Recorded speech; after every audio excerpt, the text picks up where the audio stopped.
बिस्मिल्लाहिर्रहमानिर्रहीम। अस्सलाम वालेकुम डियर स्टूडेंट्स, मैं हूं हैदर फैज़ान। आप देख रहे हैं हमारा YouTube channel smart studies academy.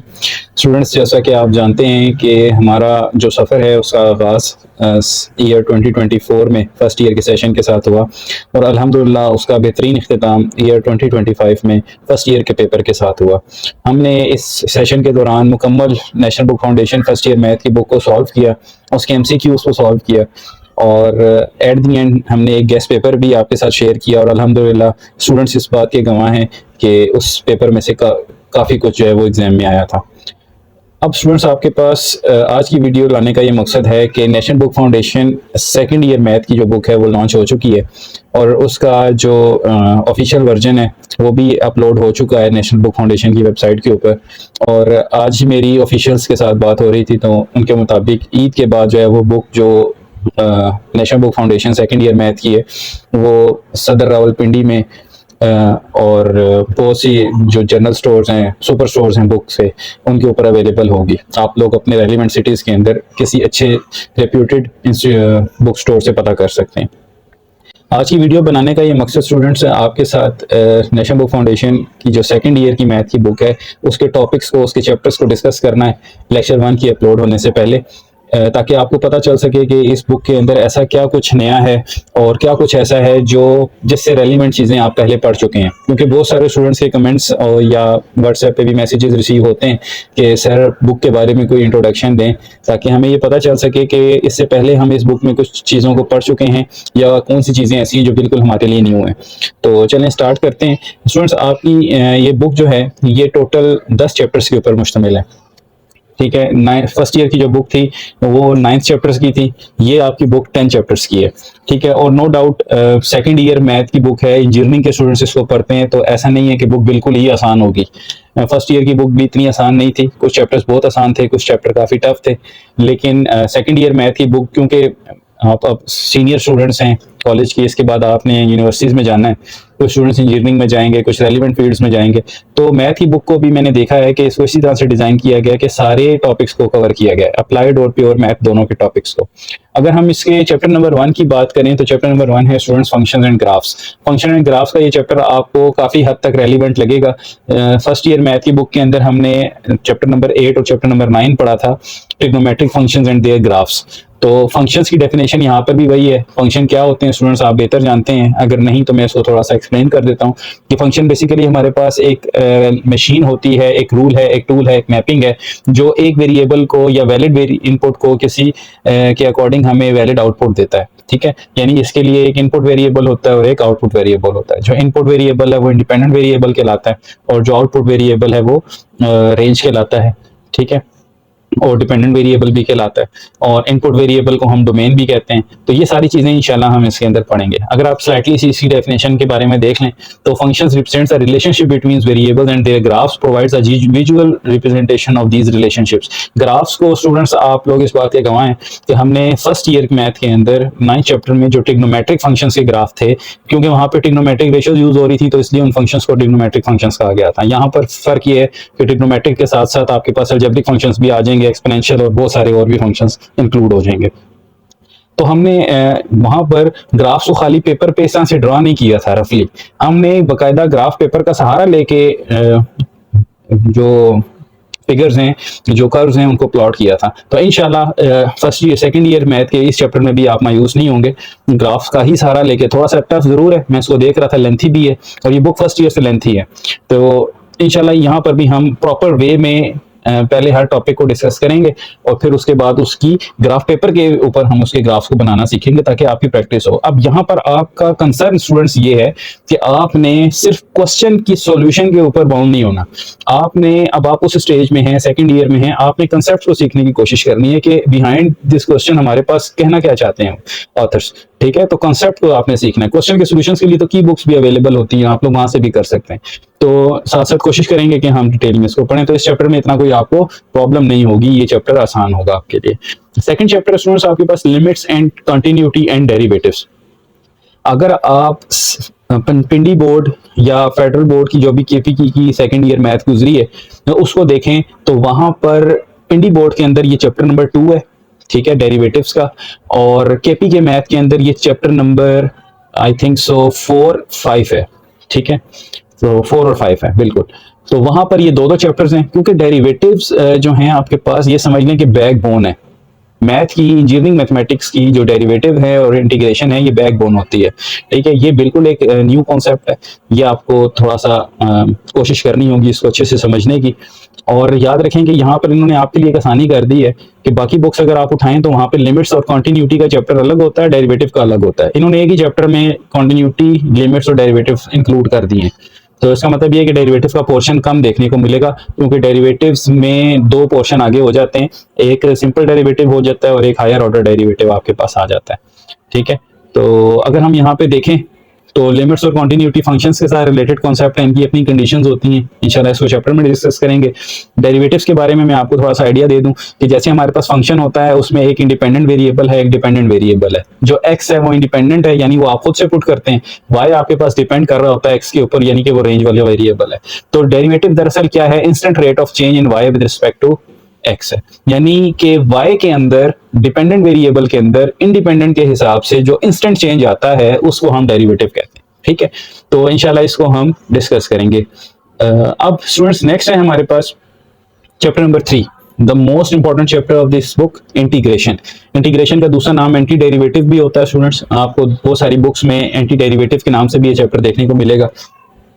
और जैसे कि इसको अगर हम लिंक करें, जैसे आप 9th क्लास में लॉग और एंटी लॉग पढ़ के आते थे, ठीक है, तो वहां पे एंटी लॉग और लॉग का क्या रिलेशन था, दोनों एक दूसरे के कैंसिल आउट हो जाते थे। यहाँ पर भी ऐसा ही है, इंटीग्रेशन और डेरिवेटिव एक दूसरे के एंटी प्रोसेस में चलते हैं, तो इसलिए इंटीग्रेशन का दूसरा नाम एंटी डेरिवेटिव भी होता है। इंटीग्रेशन बेसिकली यूज होता है एक स्मॉल टर्म के लिए, जिसमें हम area under the curve find करने के लिए ये प्रोसेस इस्तेमाल करते हैं, वैसे ऐसा लफ्ज एंटी डेरिवेटिव है, ठीक है स्टूडेंट्स। सो अब आ जाए next, differential equations, the most important chapter again. ये चैप्टर याद रखें स्टूडेंट्स, आपको फर्स्ट ईयर की सेकंड ईयर पिंडी बोर्ड की बुक में आपको नहीं मिलेगा। वहां पे इसकी सिर्फ एक एक्सरसाइज है, चैप्टर नंबर 3 के अंदर 3.8 सिर्फ एक एक्सरसाइज है, ठीक है। लेकिन आपको डिफरेंशियल इक्वेशंस का जो 2 चैप्टर्स हैं वो देखने को मिलेंगे केपीके मैथ की सेकंड ईयर बुक के अंदर। जो स्टूडेंट्स पढ़ने वाले हैं, मतलब सारे ही पढ़ने वाले होते हैं, लेकिन कुछ स्टूडेंट्स होते हैं वो ज्यादा क्यूरियस होते हैं, जिन्होंने आगे एनईटी या इस तरह के टेस्ट देने होते हैं। तो मेरी उनको सजेशन है कि वो अगर ये लेक्चर सुन रहे हैं तो बुक का नाम नोट कर लें, केपीके मैथमेटिक्स सेकंड ईयर, ठीक है। तो उसमें चैप्टर नंबर जो 10 है ना, 10 और 11 वो डिफरेंशियल इक्वेशंस के हैं। एक पार्शियल डिफरेंशियल इक्वेशंस का है, एक ऑर्डिनरी डिफरेंशियल इक्वेशंस का है। तो यहाँ पर एक ही चैप्टर मुझे नजर आ रहा है डिफरेंशियल इक्वेशंस के नाम से। अब ये भी 2 कैटेगरीज में आता है, पार्शियल अलग होती हैं, ऑर्डिनरी अलग होती हैं। तो ये स्टूडेंट्स एक इंटरेस्टिंग चैप्टर होगा। इसमें होगा क्या, इक्वेशंस हम पढ़ के आए हैं 10th क्लास के अंदर भी, कि ऐसा अलजेब्रिक सेंटेंस जिसमें इक्वलिटी का साइन हो वो इक्वेशन होता है। बस फर्क यहाँ पे इतना है कि वहाँ पे वेरिएबल्स एक्स वाई जी होते हैं, यहाँ पर variables D Y by D X की फॉर्म में होंगे, यानी डेरिवेटिव्स एज अ इंक्लूड होंगे। तो ऐसी इक्वेशन जिसमें डेरिवेटिव इंक्लूड हो उसको डिफरेंशियल इक्वेशन कहा जाता है। तो हम इसका सोल्यूशन सीखेंगे। इसके अंदर ये समझ लें कि डेरिवेटिव और इंटीग्रेशन का मिक्स प्रोसेस चलेगा, कि डेरिवेटिव और इंटीग्रेशन दोनों एट अ सेम टाइम इस्तेमाल हो रहे होंगे। तो ये भी एक न्यू कॉन्सेप्ट होगा आपके लिए। तो चैप्टर नंबर 2, 3 और 4 बहुत ही इंपॉर्टेंट चैप्टर है स्टूडेंट्स, और काफी सारी आपको इसके लिए स्ट्रगल करनी होगी, और काम काफी ज्यादा इसमें लेंथी है।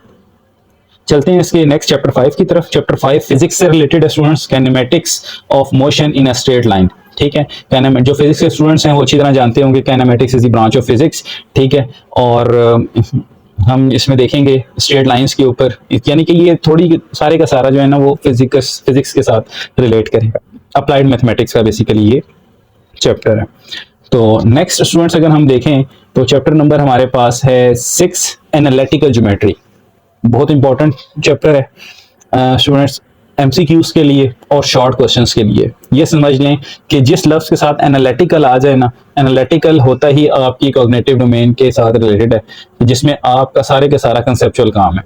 एनालिटिकल ज्योमेट्री आपका ऐसा एक चैप्टर है जो एनईटी टेस्ट में और हर तरह के जो ISSB के टेस्ट होते हैं या एयरफोर्स के बेसिकली जो टेस्ट होते हैं उनके अंदर जो मैथमेटिक्स का पोर्शन होता है उसके अंदर जो सबसे ज्यादा इस्तेमाल होने वाला पोर्शन है दैट इज एनालिटिकल ज्योमेट्री, ठीक है। एनालिटिकल ज्योमेट्री का अगर मैं आपको थोड़ा सा हिंट दूं कि इसके अंदर क्या होगा, ये आप पढ़ के आ चुके हैं पहले भी, ये आपने पढ़ा था 9th क्लास के अंदर चैप्टर नंबर 9 कोऑर्डिनेट ज्योमेट्री के नाम से, ठीक है। उस कोऑर्डिनेट ज्योमेट्री में क्या होता था कि आपके पास एक्स वाई की फॉर्म में कुछ ऑर्डर पेयर्स होते थे, आप उनका मिड पॉइंट फाइंड करते थे, आप उनका डिस्टेंस फाइंड करते थे। तो वो सारा कुछ, उसकी एडवांसमेंट, वेरी वेरी एडवांसमेंट आ गई है इस चैप्टर के अंदर, जिसको हम एनालिटिकल ज्योमेट्री का नाम देते हैं। तो अगर हम इसको थोड़ा सा रीड आउट कर लें तो एनालिटिकल ज्योमेट्री क्या है? Analytical geometry combines algebra and geometry study and study the properties of shapes and coordinate in the on the coordinate plane. It is used to designing the structure, solving distance and slope problems, and planning urban layouts. It plays a significant role in architecture and engineering. तो यहाँ से आपको अंदाजा हो गया होगा कि इसके अंदर स्लोप्स का, डिस्टेंस का, मिड पॉइंट्स का, सारे का जिक्र आ रहा है, और इंजीनियरिंग के अंदर ये बहुत बहुत ज्यादा इंपॉर्टेंट है। अब स्टूडेंट्स, नेक्स्ट जो हमारा चैप्टर है दैट इज चैप्टर नंबर 7।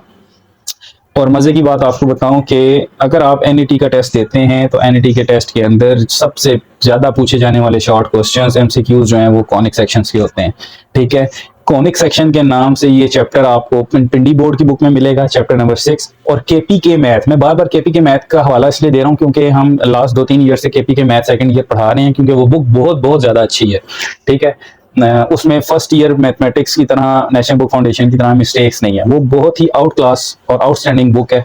और मैं हमेशा अपने स्टूडेंट्स को वही रिकमेंड करता हूं कि अगर आपने पढ़ना है तो या तो आप थॉमस फिनी की कैलकुलस पढ़ें, या फिर आप केपी के मैथमेटिक्स की सेकंड ईयर की मैथ, फर्स्ट ईयर और सेकंड ईयर दोनों बुक्स पढ़ें मिला के। ठीक है, तो आपकी इंजीनियरिंग का जो पोर्शन है टेस्ट के लिए वो प्रिपेयर हो जाता है। और अगर तो टीचर कम्युनिटी ये लेक्चर देख रही है मेरा, सुन रही है मुझे, तो वो भी इस बात को अश्योर करेंगे कि जो एफपीएससी या पीपीएससी के मैथ के टेस्ट होते हैं, लेक्चरशिप के या सब्जेक्ट स्पेशलिस्ट के, तो उसमें भी ये चैप्टर काफी ज्यादा अहम होता है, इसमें से भी पूछा जाता है। तो बेसिकली बताने का मकसद ये है कि केपी के मैथ के अंदर ये चैप्टर 2 चैप्टर्स के ऊपर मुश्तमिल है, plane curve 1 and plane curve 2। ठीक है, और पिंडी बोर्ड के अंदर ये एक ही नाम के साथ है। कॉनिक सेक्शन में दरअसल है क्या, एक कोन है, उस कोन को डिफरेंट तरह से उसके सेक्शंस बनाए जाते हैं, उसको कट किया जाता है। अब एक कोन को अगर कट किया जाए तो हमारे पास 4 पॉसिबल शेप्स आती हैं, circle, parabola, ellipse and hyperbola. उनकी सारी की सारी प्रॉपर्टीज, उनसे रेलिवेंट क्वेश्चंस, वो सारे का सारा जो भी लेआउट है वो हम इस चैप्टर के अंदर पढ़ते हैं। तो conic section will be the tough and the most interesting chapter for you. अब आगे चलते हैं स्टूडेंट्स, नेक्स्ट है हमारे पास ये मिला जुला चैप्टर है, आपने पढ़ा हुआ भी है फर्स्ट ईयर में भी, ये उसी की एडवांसमेंट है, inverse trigonometric function and their graphs. ठीक है, जो चैप्टर नंबर 9 है वो ट्रिग्नोमेट्रिक फंक्शंस का था। नेक्स्ट जो है वो आपके पास इनवर्स ट्रिग्नोमेट्रिक फंक्शन का, यानी उसका पार्ट 2 आ गया।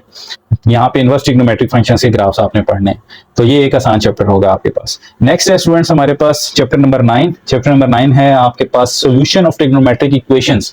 आपके पास पहले ट्रिग्नोमेट्रिक फंक्शंस हुआ करते थे, ठीक है, सिंपल फंक्शन की फॉर्म में। अब यहाँ पे इक्वेशंस आ गई, यानी कि उसमें इक्वालिटी का साइन है और वो किसी नंबर के इक्वल है।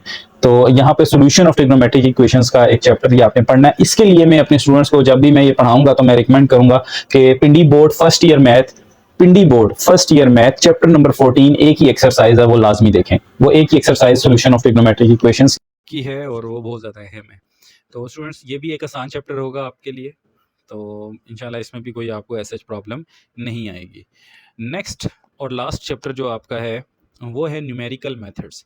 न्यूमेरिकल मेथड्स स्टूडेंट्स दरअसल क्या है, न्यूमेरिकल मेथड्स में हम किसी भी वैसे तो अगर मैं सिंपल सा आपको इसके बारे में थोड़ा सा बताना चाहूँ तो जैसे हम लीनियर इक्वेशंस के रूट्स फाइंड करते हैं, ठीक है, लाइक अगर मैं आपको एक इक्वेशन दे दूं कि 2x + 1 है इक्वल्स टू 0 है, इसमें x की वैल्यू फाइंड करें, तो हर कोई बड़ी आसानी से कर लेगा। कोई क्वाड्रेटिक इक्वेशन आपको देता हूं तो क्वाड्रेटिक इक्वेशन को 3 मेथड्स के साथ वो किसी भी तरीके से सॉल्व करके आंसर निकाल लेगा, तो that will be linear algebra. अब न्यूमेरिकल मेथड्स में होता क्या है कि नॉन लीनियर अलजेब्रा, ऐसी इक्वेशंस जिनके ऊपर जो पोलिनोमियल ना हो, यानी कि जो नॉन लीनियर अलजेब्रा में आती हों, ठीक है, जिनमें ऊपर पावर डेसिमल हो सकती है, उन इक्वेशंस को सॉल्व करने का जो मेथड है that is the method of numerical methods, ठीक है, यानी उनके रूट्स फाइंड करना। अब स्टूडेंट्स को अच्छी तरह से पता होगा कि पोलिनोमियल और नॉन पोलिनोमियल्स क्या होती हैं। पोलिनोमियल ऐसे अलजेब्रिक सेंटेंस होते हैं जिनमें पावर जो है वो आपके पास पॉजिटिव होती है, ठीक है, या नॉन नेगेटिव इंटीजर होती है, फ्रैक्शनल में नहीं होती। और अगर नॉन पोलिनोमियल्स क्या होते हैं, आपके पास ऐसे अलजेब्रिक सेंटेंस होते हैं, ठीक है, जो जिनके ऊपर पावर नेगेटिव हो सकती है या पावर फ्रैक्शन में हो सकती है, तो उसको फिर हम नॉन लीनियर अलजेब्रा में कंसीडर करते हैं। ऐसी इक्वेशंस के रूट्स फाइंड करने का जो प्रोसेस है दैट इज न्यूमेरिकल मेथड्स। तो ये एक इंटरेस्टिंग चैप्टर होगा, थोड़ा सा बोरिंग हो सकता है आपके लिए क्योंकि एक तरह के ही क्वेश्चन है, एक ही मेथड फॉलो होता है। इसमें बाइसेक्शन मेथड है, गॉस सीडल मेथड है, गॉस जॉर्डन, अच्छा गॉस जॉर्डन तो नहीं होगा, गॉस सीडल मेथड है, बाइसेक्शन है, न्यूटन राप्सन है, सिम्स तो ये सारे मेथड्स जो हैं स्टूडेंट्स इसके अंदर शामिल होंगे। तो ये बेसिकली अप्रॉक्सीमेशन है सॉल्यूशंस की, जिसमें हम रूट्स को अप्रॉक्सीमेट करते हैं, सारे का सारा यूज़ कैलकुलेटर का है। तो स्टूडेंट्स इसमें जो आपके लिए आसान चैप्टर्स हैं वो मैं बता दूं कि जिसमें आपको कोई प्रॉब्लम नहीं होगी। That is chapter number 1, chapter number 6, chapter number 8, 9 and 10, यानी कि 1, 6, 8, 9 एंड 10 ये 5 चैप्टर जो हैं ये आपके लिए काफ़ी ज़्यादा प्रॉब्लम क्रिएटिंग नहीं होंगे, ये आसान होंगे। बाकी चैप्टर्स के लिए आपको मेहनत करनी होगी। तो बाकी परेशानी की ज़रूरत नहीं है। ज़िंदगी रही तो इंशाल्लाह अपनी तरफ से पूरी कोशिश होगी कि जैसे फ़र्स्ट ईयर में आपका कोर्स कंप्लीट हुआ था, किसी किस्म की कोई प्रॉब्लम नहीं हुई थी और पेपर के दिन तक मैं ऑनलाइन था, आपके मैसेजेस का रिप्लाई करता रहा, जिसको कोई प्रॉब्लम हुई बताता रहा। सेकंड ईयर में भी इंशाल्लाह ऐसे ही होगा और आई विश कि आप सेकंड ईयर मैथ को भी इंशाल्लाह अच्छे से क्लियर कर लेंगे। अच्छा स्टूडेंट्स, अब आपको मेरी लास्ट पे एक एडवाइस है कि इस लेसन को आपने पूरा सुनना है और इस बुक में जो कंटेंट्स दिए गए हैं उसको नेट पे सर्च करें। केपी के मैथ सेकंड ईयर की बुक उठाएं, पिंडी बोर्ड सेकंड ईयर की बुक उठाएं, नेट सोर्सेज का सहारा लें और इसके टॉपिक्स को पढ़ें, खुद से पढ़ें। जितना आप खुद से पढ़ेंगे उतना आपके लिए फ़ायदेमंद है। ठीक है, हर इंसान अपने लिए एक बेहतरीन टीचर होता है, वो अपना आप में एक टीचर होता है। जितना आप खुद को सिखा सकते हैं कोई दूसरा आपको नहीं सिखा सकता। मेरा तो एक्सपीरियंस यही है। मैं या कोई भी और टीचर आपको सिर्फ अच्छे से गाइड कर सकते हैं, पढ़ना आपने खुद होता है। टॉपिक सारे सेम होते हैं, सिर्फ क्वेश्चंस डिफरेंट होते हैं। और अब आप उस स्टेज पे हैं कि जब आपकी बुक्स के या स्पून फीडिंग चाइल्ड की तरह आप डिज़र्व नहीं करते कि आपको एक एक चीज़ जो है वो तैयार मिलेगी। आपने ख़ुद भी कुछ ना कुछ कोशिश करनी है और ख़ुद से आपने पढ़ने की ट्राई करनी है। तो जैसा कि आपको मालूम है कि ईद के दिन चल रहे हैं, चैप्टर नंबर 1 पे हमारी वर्किंग मुकम्मल हो गई है और सून आफ्टर ईद जो है वो अपलोडिंग स्टार्ट हो जाएगी, क्योंकि अभी काफ़ी सारे स्टूडेंट्स बिज़ी भी हैं, पेपर्स में भी हैं कुछ, और अभी उनके रिलैक्स के दिन हैं। इंशाल्लाह ईद के बाद प्रॉपर्ली हमारी क्लासेस स्टार्ट होंगी।